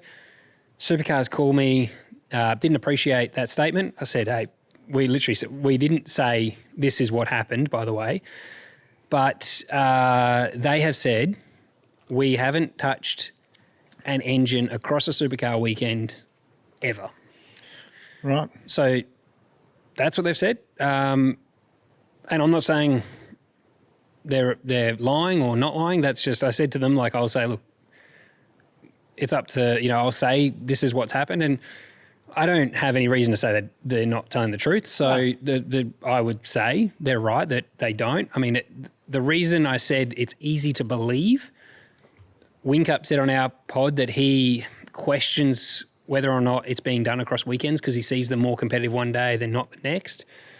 And I had also heard the same rumour after Tasmania, but Supercars have shut it down and they said that's not the case. So as a fan, that's good to hear that it's not happening, but there are rumours out there that it is happening. And you know what? Sport. If people want to strap the tinfoil hats on, strap them on. That's what I said in the caption. I'm all for it. Like, Well, and people are going to speculate. They're going to hear things, whether they're factual or they're right or wrong. It really doesn't matter. People just want to have a fun conversation about the sport. And this is pub chat. So, the skin can get slightly thicker. So there we go. I've said our piece. You need to stop upsetting people because I don't need to be getting phone calls. I get enough of my own, okay? You're rubbing off on me, clearly. Couldn't believe it. But if you do go back to that post on our socials, you do actually clearly say, I heard this, and then they went back on that. You didn't say, this is what Supercars did. So I do think to the engine builder at Supercars, if he took offence to it, let's not be so sensitive. Yeah. If you work in the sport and you can't handle your sector being talked about, leave the sport. That's like I always say that as drivers, our name's on the back of the window. You lock a front and miss an apex, a fan is commenting on that and calling you shit. We're open to criticism every day of the week. But yes, so Elliot, I wanted to mention that early in the show. Apologies. But Supercars cleared that up. The best thing that's happened over the last 12 months is actually getting those calls and having communication, because it is a way in which we can inform listeners or at least give them some insight. Like I said, Supercars have told us that is not what happened. Two sides. We can give two sides. Exactly. So, yeah, thank you, though, for reaching out to me. And it's happened with Beto as well, where they've made a judicial decision and he's been able to ring me up and explain his reasoning behind it. Yeah. We don't need to say this was Beto's, but it allows us to make a bit more of an informed decision, which is awesome. So we actually get it from all angles because we've got our own personal opinions. We get the sports opinions and then we get all the fans' opinions. Yeah. So, I was getting inundated with stuff which we're going to talk about over the weekend from fans speculating on their thoughts on stuff. And it's great because we get all angles and then we just throw it out there and you guys that are listening or watching can come up with your own opinions. Tell you what, mate, the fans sometimes, I do wonder where they hear it from, because last year, I'm trying to think what the announcement was, but WinCup sent a video announcement to the team and within, I don't know how long it was, one of our Patreon members, it was very quick, sent in our chat, did you guys know this? Right. And it was a 888, it wasn't going to the public till the next day. Wow. And I was like, geez, I didn't know who they knew in the team, but it popped up straight away. And I said to Jamie, I was like, oh, that's already out there, just so you know. And he's like, holy shit, how do they? Probably like the calendar. Yeah, well, exactly, yeah. The calendar, I couldn't believe when people said I got to send that from 4 people. So sometimes I think this is what hurts. You do hear things and you're like, you kind of believe some of it. You're like, oof. But yeah, some of the fans actually do have good inside tips on some things. Like that was an example where it was actually factually true. And I saw it in our Patreon and went, how'd they know that fast? The thing is, motorsport's never been able to keep a secret. Yeah, so if you're trying to have secrets in this game, you're pushing shit uphill. Yeah. But no, I did want to say I do appreciate Supercars reaching out to me sometimes, and I'm still waiting. I don't have Barclay Netterfold's number. I DM'd him on LinkedIn. He hasn't seen it yet. Right. But I actually asked if Barclay Netterfold would join our show because I haven't been going to, and I don't want to just go around asking someone to give me his number. I want to somehow find a way to contact without. I don't want to just cold call the guy. So I sent him a message. But hopefully, I would like to get Barclay on. We've asked for a few supercar reps before.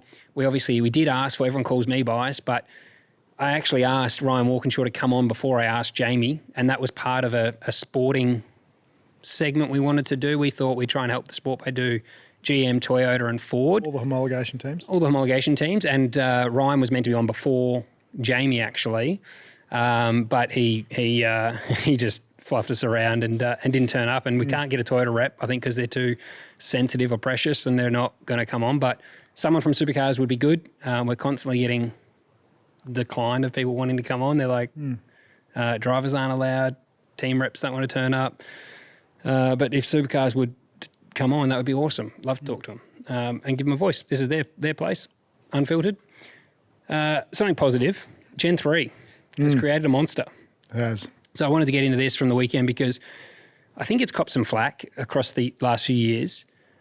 But practice 1, they did one practice in Darwin. 0.6 covered 21 cars. Qualifying 1, 0.3 covered 14 cars. So 0.3 of a second across 14 cars. And again, 0.6 of a second covered 21 cars. Qualifying 2, 0.4 covered 20 cars. The reason I put in all 3 was I went through Q1 and I was like, geez, 0.3 covering 14's close. Yeah. And I thought by Saturday, they're probably even closer, actually. And every session they did get closer. So 410s covered 20 cars on Saturday. 0.7 was first to last. And quali 3 on Sunday, 0.28 covered 13 cars. The reason I picked up on that one was Todd Hazelwood was 13th, stepped in for the day and was only, he was less than 0.3 of a second off of pole and P13. So Gen 3, I rate it because I've come from smaller teams. Yep. It's not good if you're Triple Eight or a powerhouse team that could, if you have understeer, you can go and build a new upright or develop something. And it's very clear why Shane wouldn't have liked Gen 3 because the year before Gen 3 came in, their advantage to everyone else at Triple Eight was just so great. Dominant, yeah. It was like an unfair sporting advantage. Whereas now, I think it is the most competitive championship in the world. And I rate that. No, I agree. It's ridiculously competitive. And just on that, as you mentioned, like you noticed it because of Todd, there was, I think it was 0.5 of a tenth, half a tenth from him to like fifth. I think there was actually like the biggest gaps was actually between like first and fourth or fifth. But then from like fifth or sixth back to 20 is like, it's nothing. You know, like there's always someone's maybe got half a tenth or a tenth. Yep. And then, so it's actually incredibly from like that six back. Yeah. It's ridiculously close. And I mean, back on the Toyota stuff, you look at, I think Anton qualified 20th in one race, maybe Saturdays. Right. That, for instance, shows like the Tasmania thing. Now, I'm not saying who you heard it from as well is wrong, but it shows that you make the smallest error, whether it's a little bit of tyre pressure or something, and you could go from first to 20th like that. You know, it doesn't take much to fall off. It does not take much. And that's, I actually ended up talking about that to the person from Supercars that called and said, well, you know, it is actually, it creates a conspiracy theory, like we put our tinfoil hats on was the caption, but you actually have to say like 1/10 of a second at Tasmania was, I think 1/10 was 14 cars. I mean, that is unbelievable. So to lose 1/10 of a second, okay, it probably isn't fiddling with the motors. It's a half a pound of pressure. Yeah, you're like, no. But it could be literally a driver missing an apex slightly. I mean, it's unbelievable how close this field is. And the contrast was on the weekend at San Diego, how big the field spread was there when you see guys that don't race regularly on it, even in a controlled car. Yeah. But the quality of driver and the car themselves, it's so hard to execute every day and consistently qualify at the front when the smallest of error would put you P20. You would feel like a wobbler, and 1/10 of a second would put you back in the 10. Yeah. No, it's or less than that. Yeah, it's bloody hard gig, and that's why props to Austin Cindric for coming over and having a go, because and that's why like Shane said he wouldn't come back and do it because he knows like how hard it would be. Yeah. So it makes it very hard for people trying to walk into this championship without any experience in it because it is just so damn close. And practice one, I think the first run the drivers did was their fastest, unless they took tyres at the end. Yeah. So I mean they're on it straight away as well. Well, and this is, I don't know if we want to talk about it now, but I'm going to anyway. One thing that Todd jumping in that car highlighted to me is we do not need practice for these guys. No. The teams are very good. The cars generally roll out of the truck close enough anyway. Yep. That to me really highlighted to Supercars, you can literally piss off practice. Yeah, don't need it. If you want to run a practice session, then go down the path of flying the coes in and it's a co-driver session if you want to run the cars as a practice session. But the main drivers do not need practice. Yeah. Roll them out on a set of used if they want to do a lap on used and then bolt the greens on go. Yep. Like, you're wasting your time. Todd just proved that. He was half a tenth off making the top 10 shootout after jumping out of a bloody Trans Am 10 minutes earlier. Yeah. Well, the other thing is as well that showing, qualifying the format we've got is still long enough they can do multiple runs on one set on different sets of tyres. I think qualifying could be like NASCAR where it's one lap. Yeah. We don't need, like the reason they qualify so close is because they do a million laps in qualifying as well. Yeah. So everyone is getting the perfect lap out of it because it's not just one and done. I think you could cut back on all the tyres. They get one set of tyres for qualifying. It's 5-minute session. Yeah. You go do your lap and then the tyres you save there go to testing. And then you could bring back a test day because we talk about trying to save costs. The tyres are like $1,400 a set. They're the cheapest things ever. But if you're going to remove them, we've got to get them back somewhere else. So they go to testing. Yeah. And you just do one run in qualifying for each race and no practice. And then the cost you save there, like you said, you could give to a co-driver for a test session because I want to get into that. I think what they did on the weekend is set a really dangerous precedent. But testing, we've got 2 test days for the year. Last year, I think I did 10 laps on the test day prior to the bend, because when I first went out, I was as quick as Will, and they're like, oh, cool, do you mind if we just focus now on Will for the day so we can just try and focus on car speed, which is the best case, because then when I get in, the car's just better and Will can do his thing. Yeah, it's up the front, you just roll around. But it meant I did no laps. Yeah, I think when I started the race at the bend, I'd done 16 laps. Yeah. And so I know we need to give more back that way. We've talked about it too, and I know in the past, I actually just as a fan actually enjoyed watching the co-driver only practice sessions at race weekends anyway. Yeah. Because I just like to see how guys go. That's why I loved the co-driver sprint races at Sandown. You know, I loved those races. I want to see how people went. Yep. Well, I think they've got rid of them to stop the cost of co-drivers going to race weekends for the teams. They don't have to put them up in accommodation. But they've just destroyed that. Yeah. They have absolutely ruined that, Supercars have, because now you've got to take your co-driver everywhere in case they get sick. Or because of the format, if you're not in the 10, you would run your co-driver and focus on Bathurst. Or if you're locked in the 10 like Brody was and you don't feel well, you just wouldn't run and give your co-driver 2 hot pit stops, 200 kilometres of racing and 3 sets of green tyres in qualifying. And no one else gets that advantage now. So now you go, okay, we're going to take co-drivers every race, even though they're not going to do anything just in case. Yeah. So cost is there anyway. Yeah, it's and this is what I was saying about tinfoil hats were flooding the DMs of mine, because a lot of people, and we're not saying this is why DJR and Tickford did it, but it does give you an option for the tinfoil hat to come out of the cupboard, because people go, well, that makes sense, because Brody's locked in as an example in the 10. Yeah. He's clearly not well. So why would you run the risk of making him being sicker when you can give your cowie that's there? Yep, the miles. The miles and the prime race miles. So I did get sent that by a few people, and I said, look, I don't think that's what's happened. I think Brody's sick, and unfortunately, and Todd just happened to be there, and it's a perfect storm for them. But now why wouldn't you now? Well, and the format means that this part of the year, now we've got Wing Cup even saying they're just testing. Like I'm a big supercar fan. I really struggled to watch Darwin. And I actually said to one of the team guys today, not from Triple Eight, somewhere else, but I said, it's the first weekend I've kind of gone like, I don't need to watch them live. I'll just watch the replays because it doesn't matter anymore. Like the format means I don't need to tune in. Now the top 10's pretty much locked in. Nothing will really change. It's only Chaz on the bubble you're kind of curious about. Teams are using it as testing, so why sign up to watch anyway? I just wait till the finals start. I do it with the AFL. I wait for the top 8 and then I watch the AFL because I'm a passive fan of that. Them is buying, yeah. And now I'm like, well, teams just putting coeys in. I'm like, fuck, you might as well just, like, it really doesn't matter. And if you're out of it, like Erebus, they only turn up for Bathurst now anyway. So for those guys that are out of the championship, I would 100% be running my co-driver prior to the bend in at least one race. Next round, you're taking your main driver to the dodgiest Chinese joint in town, and you're just going to say, mate, he's on the shitter. You only need a mate that's a doctor to write your certificate and not turn up. Like I'd 100% be doing that. So there was an agreement as well. 15 years ago, I was told today that the teams actually agreed there would be no substitutes for this reason. And they've for some reason backflipped on that. Right. The reason they got rid of it was because drivers for safety have to effectively qualify to show they're good enough to start the race. Frosty's the exception to that because this is past champion. He's done over 600 starts. He would have got a dispensation to start the race without having done qualifying because it's Mark Winterbottom. Now, the issue this team owner I spoke to today has, he said, that means that now we need to go find budget to pay drivers that are good enough to get that dispensation to start the race without having qualified. We need like past champions in every car. So we're never going to sign up a young kid because we just want someone that's going to be able to step in if we have to.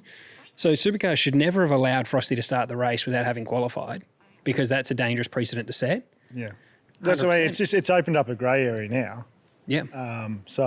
But yeah, it was an agreement that was in place. For some reason it's gone. There was the concern around the safety, not because of Frosty, but if it was someone else that they just decide is going to do it. Now, they had to make a statement as to why they chose Frosty over their Super 2 kids. We all know why. It's because he's with Cam and that's their best shot at the Enduros. Yeah. Like it's a no-brainer. The guy starts last in pit lane. They're not going out there to get a result for the team. They're going out there to just bank miles for their co-driver. Yeah. So it's ridiculous. And then obviously from my perspective, I'm like, well, now I'm like, can I please come to every round just in case? You're raced out. Because I know it's a thing. And also, the guys I'll likely be racing in my Enduros have already done 200 kilometres, hot stops and green tyres, which we don't even get in as co-drivers anyway. Now, Team 18, The headlines after the weekend were silencing, Team 18 silences critics. Or did they? Do you think winning in Darwin on the weekend silenced the critics? No, not for Team 18 because they've won there every year. They've gone there almost like for a long time, haven't they? Like that's their track. Yeah. So I wouldn't say that's silence critics because that was kind of expected. I picked Anton to win a race on the weekend and he did. You also picked Kai. Yeah. Someone messaged me straight away and said, Elliot's picked it again. I picked Brody was the only one that didn't win a race I picked, but he was in there. He was in the mix. But you picked Kai at Christchurch as well. Yeah, I'm pretty good. You're welcome, Kai. I actually had a chat to him over there. He was in good spirits. You'll have to pick him again. He'll be like, please pick me again. Obviously, you're his good luck charm. You used to be the curse. Yeah, well, obviously I'm Kai's good luck charm. So there you go. But no, I don't think it was expected in my mind. Like they always perform really well there. We thought the Chev was going to be good there anyway, leading into it in the pre-brief. You said the Chev should be pretty good there. They got runs on the board there. So I don't think they've silenced any critics. I know people were saying, they've silenced the criticism that Scaife had mentioned on his show. I don't think he did any of that, to be honest. I didn't mind whether you agree or not. I actually didn't mind Adrian Burgess' rebuttal to it, though. In the press conference? About him saying, well, he doesn't even know the address of our joint, so I don't know how he'd know what we're up to. Yeah, well, I think the timesheets normally show what you're up to, though. I understand Why do you need to know where someone lives? I was still like, that's actually not a bad response. I didn't mind his his rebut was actually pretty good. I thought it was comical, and I think you need it in the sport. You need people bitching and moaning at each other. Yeah, I mean, I agree. Like, it's good that Adrian responded. I don't think that makes any sense because you don't even need to know someone's address or how hard they're working if they don't win on Sunday. But they did win on Sunday. Yeah, but what I mean is consistently. I went back through and I'm like, 2020, we finished 6th in the Teams Championship. They're 5th right now. This is 2020. This is 6 years ago. We finished 5th for Team 18. This was, I think, their second season or third season ever. And now you eliminate Erebus and DJR only really have one driver at the moment. They've got two of the most experienced drivers at Team 18 and they're only 5th. So in 6 years, they've only made that much progress with other teams effectively dropping out of the running. So I think that's where... You're saying the trajectory is not there? Well, there is no... It's flatlined. This is what I would say. And I think that's the shame. And that's where Scaife is coming from as a GM man going, like, we expect more. And I get Adrian's responded with something, but knowing where someone lives or works from or how hard it is doesn't matter if you don't get the results. Like, the leaderboard doesn't lie. And it's even what I've said about broadcasts. Like, it's easy to get comfortable thinking you're doing everything you possibly can when there is no leaderboard. There's only one person out there getting the results. So it's a brutal sport. It's like you're either winning or you're not. And Darwin, like, it was a running joke in Team 18 when I was there that like, oh, well, at least we'll be competitive at Darwin, like the next event when it was coming up. You'd joke about that. We didn't really know why. It just was our track. And I do think Anton's doing a mega job. Yeah, I agree.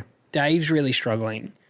And I do support, though, the back and forward because that made that press conference interesting. For instance, you get the headlines out of it. I think the reason I wrote, though, the silencing critics, I'm like, that's a big jump. Yeah. But I do like everyone should have the freedom to argue with each other because that's what creates the headlines. Do you think, playing devil's advocate, do you think Team 18 this year, we'll just go on Anton's car because you say I think he's doing a great job. Do you think they've been more consistently had fast, or like Anton seems to be qualifying quite well more regularly? Do you think they're more consistently fast? Or you think no, because even on the weekend, like I look back at 2020 when Frosty and I were there and like we qualified in the top 4 or 5 in each of the races. And like this year, he still had a 20th or something in qualifying. So out of the 3 races, he was up and down like a yo-yo still. And I know he came through in the race. And then even throughout the season, I think he's... I did actually hear from someone there. I think there was a tyre drama on that car. I don't know. It was 0.2 of a second from like 6th.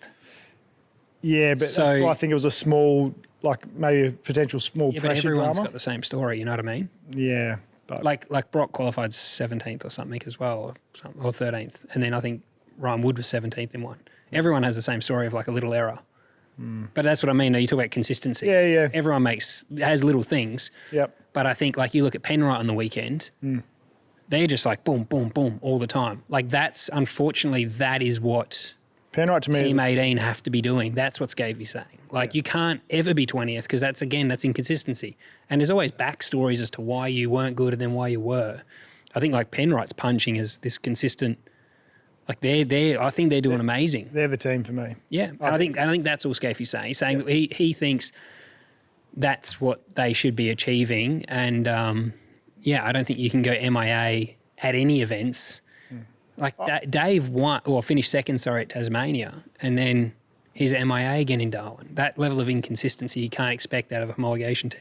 Yeah, and I'm not saying I disagree with what Scafey's saying, because Chev went from having Triple Eight as their HT team, obviously dominant team, extreme, and now they've gone to, and you can't have Team 18 and Triple Eight in the same conversation. So I understand. But we do. That's the pressure that comes with being the HT. Understand that, but I'm saying that's why it's almost a bit of a silly conversation, because you can't really hold them in like. But then don't take offence to it if someone says that. Because when someone from Supercars called me about the engine thing, they said to me though, mate, we're dealing with this fucking thing with Scafey and Team 18 here around the paddock, with Team 18 being upset about it. Really? Yeah. So that's why I'm like, well, don't get upset about it. Be realistic. Yeah, and we talked about it offline, mate. What we do, it's personal. Like people it's, as you say, driver's name on the window. If you stuff up on the weekend and someone goes, oh, geez, you did an average job, it could be true. It still might hurt to hear it, but doesn't mean it's not true. And sometimes you have to do is go, well, maybe I could have been better. Yeah. Maybe I shouldn't have stuffed up, or whatever it is. So unfortunately, people do take this shit really personally. Even the fans take it super. There's so much passion, there's so much buy-in from everyone. Well, when it's about you always, take it personally. Even some people say it only hurts if it's true. That's not necessarily true either, because sometimes if consensus is that you are shit, eventually it hurts your feelings. You feel shit about it. But look, it's my belief that at the moment we've still got sporting parity, not technical parity. I think that's what they've been trying to achieve, which, that for me says enough. But I don't know. I would like to see, I think this weekend or next time they go racing is Townsville. Yep. Hopefully Team 18 can have both cars up there. But the headline out of Supercars saying silencing critics, obviously this is targeted at Scafey. But I think it takes more than the one race at a track we always did well at. Frosty won his last race there. But I do enjoy that, and no one should be criticised for, like what Adrian said, shouldn't be criticised for that, and then you shouldn't be criticised for what Scave said, but lean into it and argue with each other. It's where I thought Hocevar somehow, bring it back to that, he walked away from that race like, yeah, but I do it too kind of thing. He's like, it goes both ways, and he copped it on the chin more than like I could as a fan. And I think it's great that he gives Corey Heim the freedom to do it, but no, I'm going to give it back to you. And then I think as a sport, we should let a fan speak their mind, and then let. Maybe we could. I've just thought of it on the spot. We could set up an AHU debate here. We get Burgess and we get Scafey and let them go, and just let them go, and we'll facilitate the beers and just record, and we can sit back. That would be amazing. That could be a live show here. Let's do a live show. That would be unreal. That'd be the old. And I've asked Scafey to come on as well, just so you know, but he's just going to check with Fox, he said, to see, and hopefully he can come on the show. We had Adrian on. Adrian was amazing, I thought. Yeah, he was great. Look, the biggest thing for all the teams is, and it is why I put first the Gen 3 competitiveness. If you suck today, you're doing pretty special though. Sucking today is like 1/10 of a second and you're 20th as opposed to a top 10. You're not far off being awesome. No one's sucking out there, okay? Like the level, I don't think we've seen this for a while, but it also means there's an opportunity for greatness too. Like teams that wouldn't have otherwise had that opportunity are doing very well, like are able to do well if they roll out with a good setup. We saw with Dave at Tasmania, get the setup right and drive the thing well, you're at P2. Saw it with Gen 3 at the start with Erebus winning the championship. Yeah. So it's just a brutal game, and the leaderboard doesn't lie. And the Drivers and Teams Championship is the toughest. That's the taskmaster at the end, isn't it? To have your name towards the top is not easy. No. I'd actually put in there as well the other teams. So say for instance Tickford, Walkinshaw, Team 18 and DJR, and I put Team 18 in there because we're calling them Darwin specialists. But I'm saying that other teams all have their own stigma about them, and it's like Tickford are probably known to be inconsistent. And I've left Triple Eight out of there because everyone's going to say if I say that they're just anything but terrible, then I'm biased. So I've not put them in. But like Tickford, I would say that they're inconsistent, but when they turn up, they can be absolutely lights out fast. We saw it on the weekend. Last year at Sydney, wins everything. But then they go MIA again. So they're kind of inconsistent. When they do turn up, they can be lights out quick. And that has historically never changed. So when I talked about Team 18's kind of flatlined, I think a lot of teams have, and it just somehow we find our order. Like that's kind of, there's the And it's been through a number of drivers and team personnel changes. Yeah, it can come back to personnel too, because everyone's working just as hard. Yeah. But if one team's got, someone that's slightly smarter or has a different idea or a slightly better driver or whatever it is, that's going to be that small half a percent. Yep. And as you say, consistently, that will be the difference. So yeah. And then Walkinshaw, I'd put that they've rarely got two cars the same or as fast as each other on the same day. Like they're kind of, I always remember even when I was there, it was like JC be quick and then I'd be slow, or we'd flip it the next day. And then I've also put that come Adelaide though, they're always fast. Like that's their track. Yep. And I remember I wrote this down, JC, every year he would win Adelaide and the statement would come out of HRT back in the day, we're back. We're back. We're going to win the championship. And I remember that because when I went there, Bruce Stewart was like, we've got to stop this narrative of like, we're back. We need to just we almost need to be silent when we win Adelaide and then just get some runs on the board and try and change the narrative, which I loved that. But that's their track. And that's why I didn't believe the finals format, they lent into it. It's just at a track like for Penske where Phoenix was always their track in NASCAR. Adelaide's their track. As long as this stands, if they're in the Final Four, they will be a shot at winning the title because Adelaide is their track. Yep.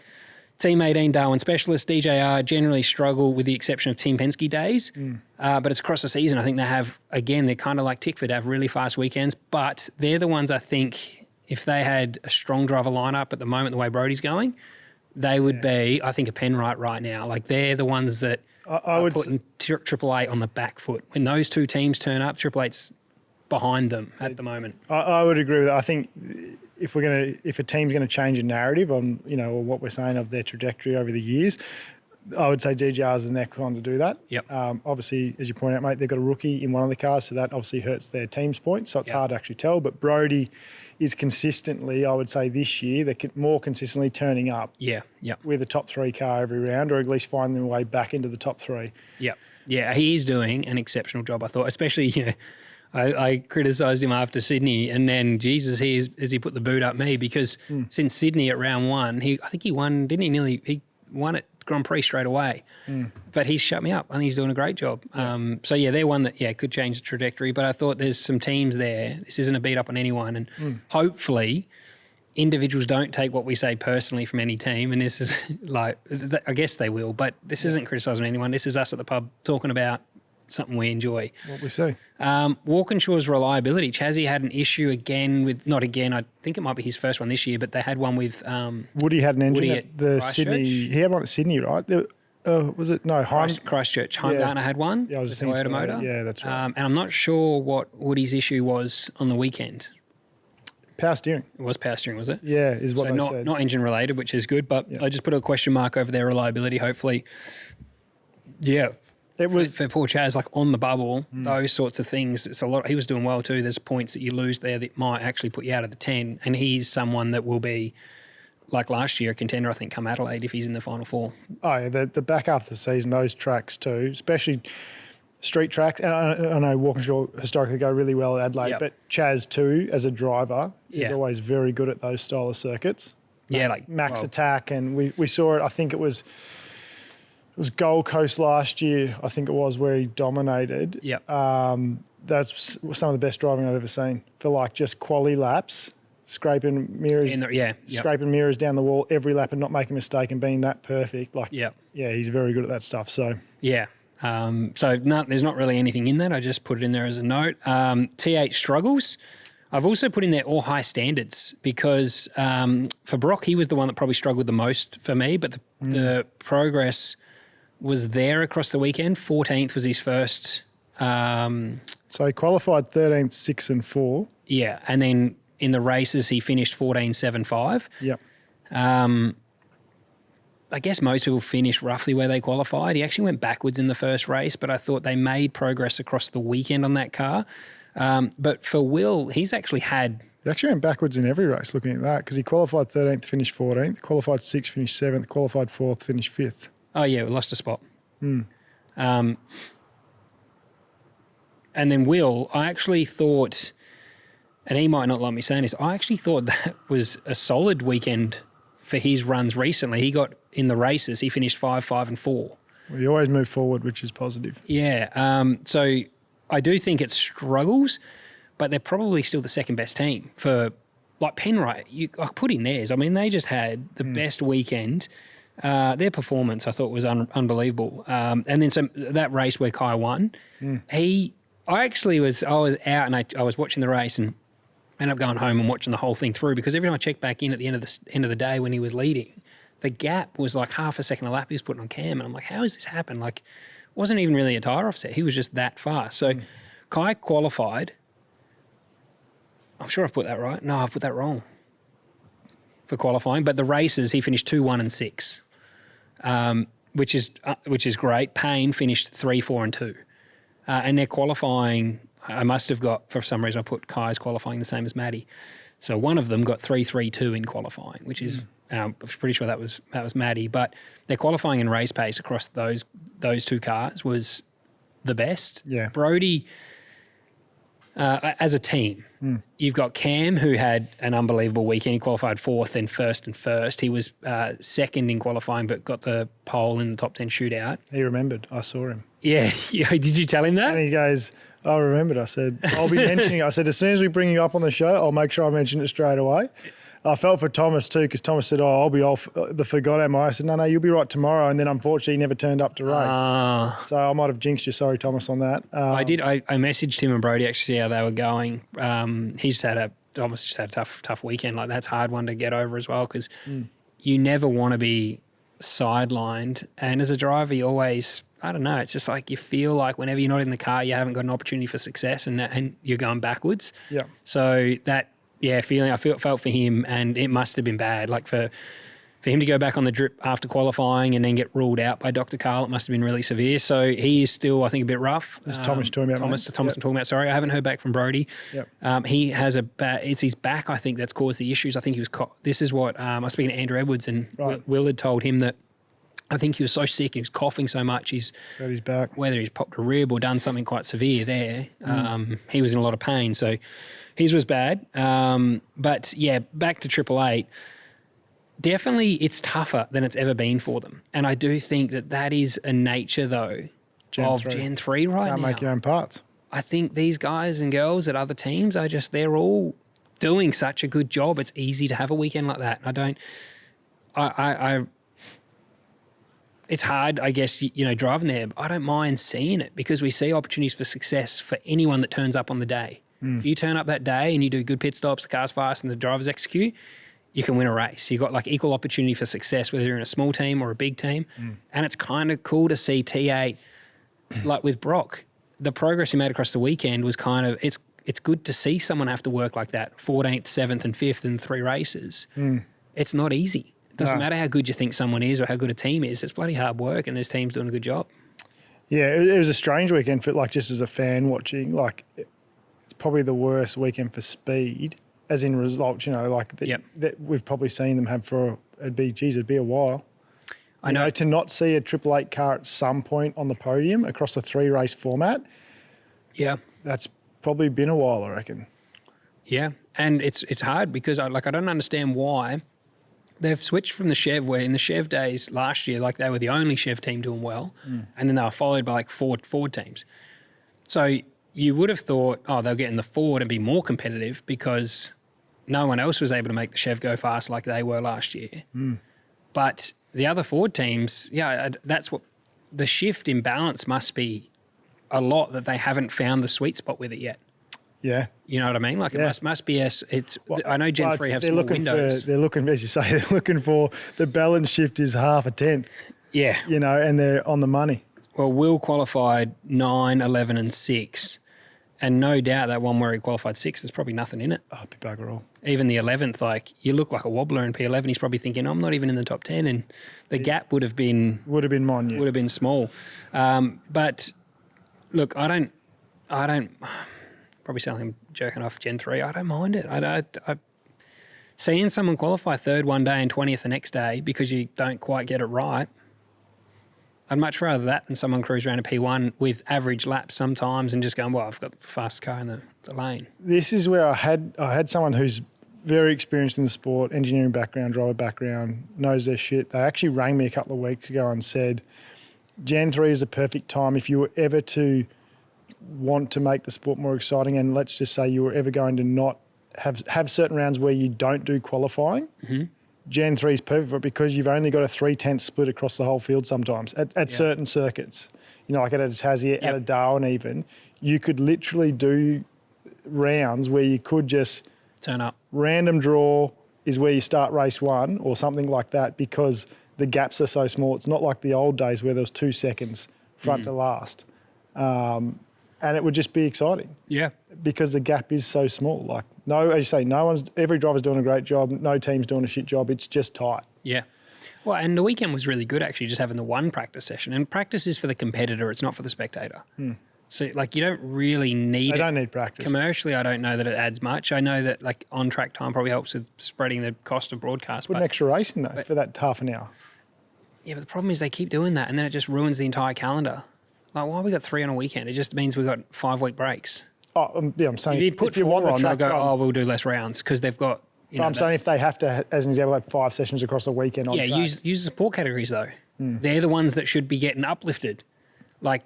Yeah, you could put another race in. They should get uplifted more. Yeah. Like Super 2 could have a 200K race and use the pit booms for main games or something. I don't know. Like, make them... Definitely don't need practice, I don't think. No. The only place you could maybe run practice, because it's fun to watch, is Bathurst, obviously, for Coeys and whatnot, the endurance races. The sprint races, I don't think you need it. I really don't. I don't think so. Like, everyone is very... Todd proved it. Yeah, exactly, yeah. Todd is the case study for that. You do not need practice. Where are we at now? Cool suit failures. This is a... so after Sydney Motorsport Park, and I put in cool suits for this chat because a lot of the fans have been messaging us like going, what are Supercars doing about this? Worried about driver safety because obviously we saw what happened with Thomas on the weekend. We saw how bad Will was and Brock as well. Even at Sydney Motorsport Park, they both had cool suit failures. But it sounds like Supercars is really acting. They're being proactive here, which is great to see. There was new rules implemented on the weekend. I think it was 32.9 was the trigger. The trigger, but they've also made it mandatory for the teams to have separate cool suit and helmet fans. So that if one fails, the other's still operating. It's not. It doesn't take out both. Okay, so if your vest fails, you still got helmet air, vice versa. Yep. Which is really good, I think. And then one of the best things I think across the weekend that I heard was Sunday morning, Supercars gave teams temperature data on everyone's cool suits. It was anonymous, but they went to every team and said, here's everyone's cool suit temperatures so that you could see across the field. And then where required for teams that weren't doing as good a job with their temperature, like they weren't able to regulate it throughout the race well enough, Supercars would go to them and offer them assistance in what, say if one team's running at the end of the race 26 degrees, and the other one's running at 15, they would go, okay, this is what the team at 15 is doing with all of their airflow, and this is what you might be able to help with. How they're plumbing it and things like that. So they are being very proactive, and they're obviously supplying data to say, hey, if it is at 20, it could be 15 actually. It could be better. Like there are teams doing it better and then trying to work out why and trying to help them.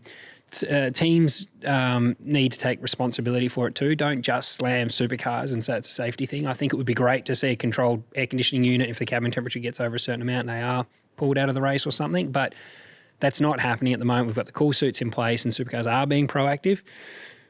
I say this, and I'm often critical of Supercars. This is one where everything I've heard from the weekend sounds like they're up and down the lane actually trying to help because they are aware of the welfare of the drivers and want to make it better. The 12-hour, this is an odd one. So 12-hour has a 30.1. This is also run by Supercars. I'm actually going into criticism of Supercars. This one doesn't make sense to me. So 12-hour cutoff is 30.1 degrees. It's 32.9 at a Supercar event.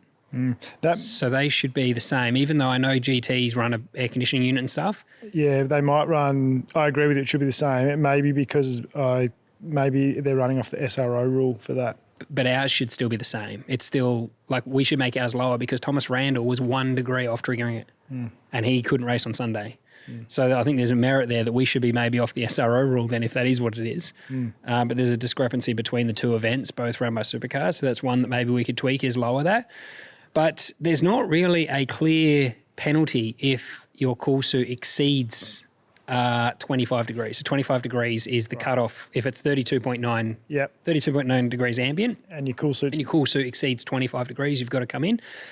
But there's not really and I had a really good chat with someone today about this going like, what would be an appropriate penalty? Because if you're in a podium position and with 2 laps to go or 3 laps to go, your cool suit hits 25.1, black flagging that driver is probably a bit outrageous because he's going to make it.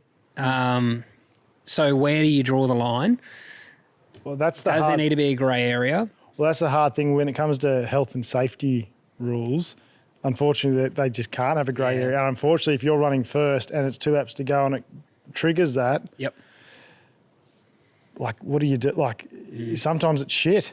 Yeah, you're right. Like, Your health and safety, you can't have like, grey if they're areas. going to bring in a rule like that, unfortunately, you kind of can't have a grey area. Yeah. You know, with that stuff, I guess you'd treat it similar to, you know, it's like if the weight's 1250 and you come in at 1251, you're over, sorry. Like, or under or whatever. So, yeah, I think it's hard because there's definitely circumstances where punishment doesn't fit the crime, or, you know, some things are out of hand circumstance.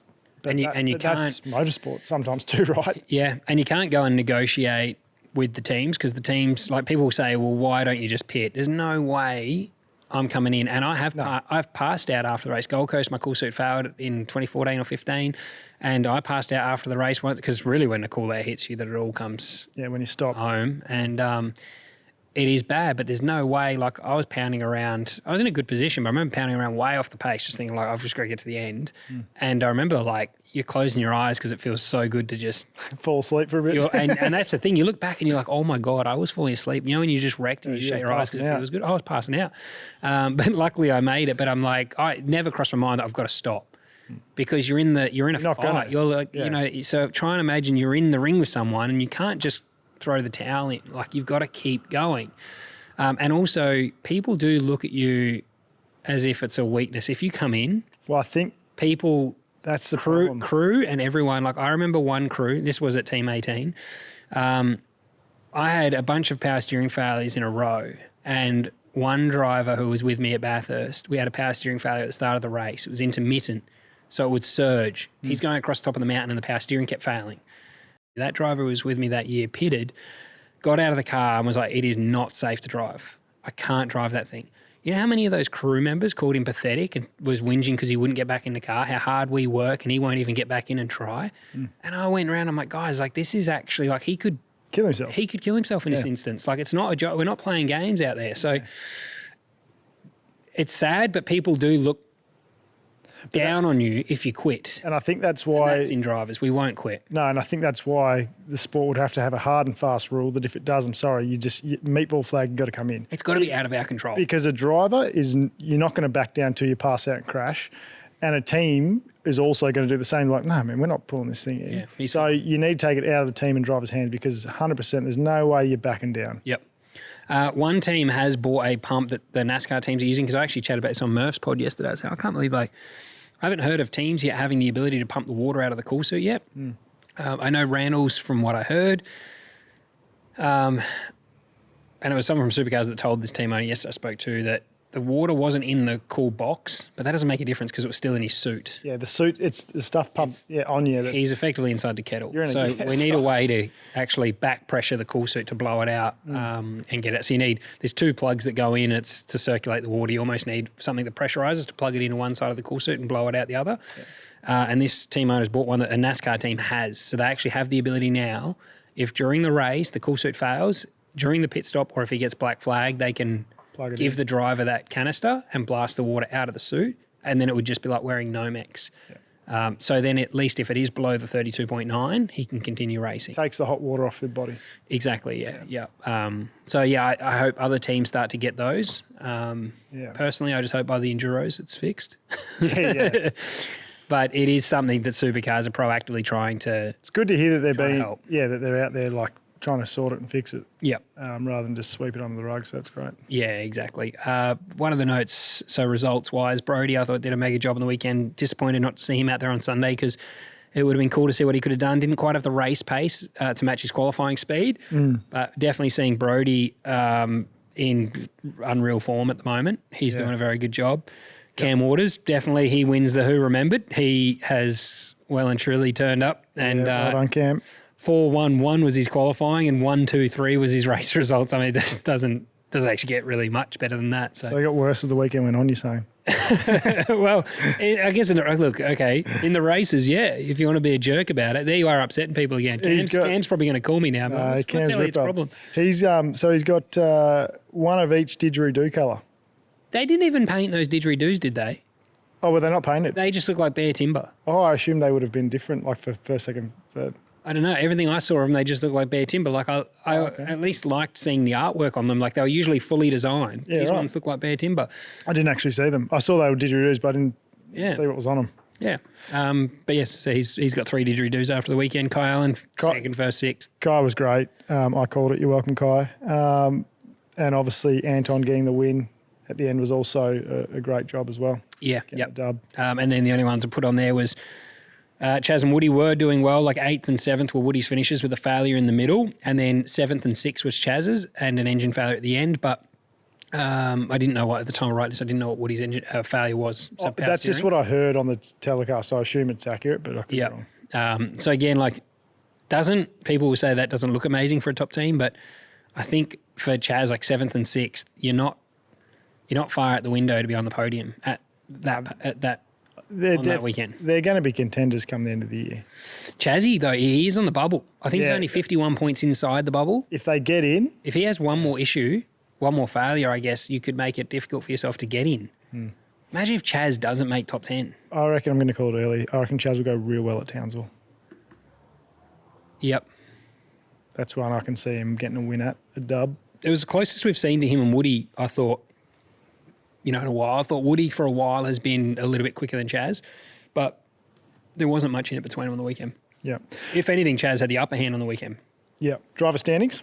Ready for them, mate? Yeah, mate. Close one. Yeah. Brock Feeney is still leading the championship on 13.90 on points. Matty Payne's in second now, 13.75, so he's nice and close. Cam Waters has moved up to third. Yeah. With Brody obviously not taking part in that race. That's bumped Brody down to fourth. Kai Allen in fifth. Anton De Pasquale first of the Chevs in position 6. Will Brown in seventh. Ryan Wood in eighth. James Golding in 9. And Chaz is just sitting there on the bub in P10. Yeah, Jack LeBrock's been doing a good job this weekend. He's 11th. He always turns up at Darwin as well and does a really good job. He was solid on the weekend. Look, I don't see contenders behind Chaz knocking him out. I think it's going to be something out of Chaz's control that takes him out of it. Yeah. I mean, because the points is the thing, right? So Chaz is on 883. Jack's 832, but Andre sitting there in 12th is 759. So you're already 120, 130. Yeah. So he's nearly a race win behind. Yeah. So, I mean, Jack's close. So if Chaz was to have some unfortunate stuff happen, Jack definitely can make it in there. Yep. The other ones, I'm with you. It would be a tall order. Yeah. Teams. Yeah, teams. So Penrite has taken the lead in the teams championship. Unbelievable. Well done, Penrite. As I say, they're just doing a great job. They have been for a couple of years now. And yeah. What's impressive about them as well is they have had staff changes. Yeah. And they've kept Hasn't punching. affected. Yeah. And they've had and that's the sign of a really strong team. Even the stuff in the background, which I'm sure has been playing on their minds and can tend to affect things with the Matt Payne and Chev trying to take Matty and all that stuff, even that hasn't affected their results. No. They still rolled 2 cars out on the podium, winning races, doing a great job. And they've got stuff going on in the background, there's no doubt. There's conversations happening and there's probably, all that stuff. So, yeah, you're right. They are, for all the change they've had internally and what they've got going on, their results are not I think it's great Matty actually made a statement and came forward and said, I think him saying, it's funny to say, like, my intention is to stay, which still leaves it open-ended. It's the only thing I didn't like. Yeah. It's like, just say I am here for 2027. Yep. But I think my intention, it was the only thing I thought, like, could have been a little bit more definitive.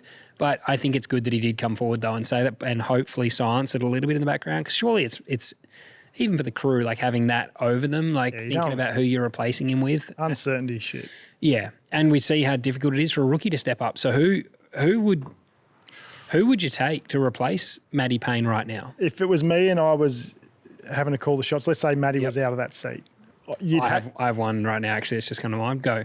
You'd have to be someone experienced. It would have to be, I'd be going back to a Tim Slade or a yourself or someone that's a proven package that you could throw into a good car is what I would do. It'd be someone along those lines. I would be going after Cam Waters. Oh, if you were going to poach a current that's already in a seat? Yeah. Sorry. That's what they're going to. They're never. Sorry, I thought it'd be if you're saying last minute, he's gone. They need to find someone quickly. Oh, true. Yeah, if it's a 1 year fill in. You know, as a fill in, Yep. you just got to go one of the gun coes Yeah. Yep. that's got runs on the board, won races, all that shit. Yeah, like what they did with Holdsworth back in the day when they put him in for 1 year. Yeah, he won Bathurst and said, "Hey, you just fill this seat for a bit." And Yeah. Yeah. Actually, that's a good point. Yeah. Yep. so Penright's leading. Then you got Triple Eight Red Bull Ampol Racing, Monster Castrol Racing hanging tough in third. Mobile One Truck Assist, which is Walkinshaw, they are in P4, and then you've got Team 18 in P5, DJR in 6th, Brad Jones in 7th, BRT in 8th. Have they moved up BRT? I can't remember. Is that a position up? I think it might be actually. Then you've got MSR in 9th, Premier in 10th. They had some pace again, but just couldn't convert in the races. Yeah, and then I think like seeing Hazelwood turned one of them, but unfortunately Declan was He was a long way up, and Beto said Fairmont play on. Yeah. Good to see. Erebus in P11, Brad Jones car 96. This is the single car runners in 12, and then the objective racing in 13. If I was Erebus, I'd be leaning into that co-driver thing. I'd have my coes in before the bend. I'm sure they've probably already discussed it. Baz is the type of guy too. He's a racer. He'll be like, He'll just be thinking about Bathurst now. he'll be thinking, I'm putting, who are their coes? Their curries are Lockie Dalton, he's one, and Jared Hughes. Yeah, straight in. I'd be going straight in with them. Yeah. Maybe not at somewhere like Townsville, but what else? What's after Townsville? Perth? I'd be going bang. Perth's perfect for them. Yep. I'd put one out at Perth. Really is something. It's really anywhere that they're just going to get those pit stops and that running. Next event's Townsville, July 10. We haven't chose a Who Forgot in a while. No. You're on trend for upsetting people right now. Who you got as a Who Forgot before we sign this podcast off? Have you got one? Well, we normally do weekend to weekend, so I'll say Reynolds because last weekend he did well. He finished second. Yeah. And then Darwin's were their best track. So that's a fair shout, actually. His teammate won. He was kind of nowhere. So I don't know exactly where he finished, though. I might be Benedict there, but I don't think he really registered up on the weekends. He got dumped in one of them by LeBrock. That didn't help. But, yeah, it could be right. I'd have to think. I'll get back to you next week. No, it doesn't work like that. Sorry, mate. On the spot, go. I can edit the gap out. Go on. Oh, okay. Fuck. I was going to say Ojeda because he had a fast car and got the dud start, but have you forgot? I mean, he's still a rookie. It's probably harsh to say it's forgot if it's so early days in the piece. Yeah, that is ruthless. You're being really harsh. But I feel like it was a missed opportunity because they have had great car speed. I think the team's doing a good job. And poor rookie, he gets a forgot already. Sorry, mate. That's only because I actually think they're going to, I think he's. It also means that doing really well. He must have remembered at some point. You can't forget. He's qualifying. His speed is great. All right, there you go. Let's wrap it up on that one. Thanks, everyone. If you haven't subbed already, please do so and stick around because that F1 pod's coming up in the next 24, 48 hours. However long it takes me to turn it around and get it edited. Sensational. See you next week, Hunters. Cheers.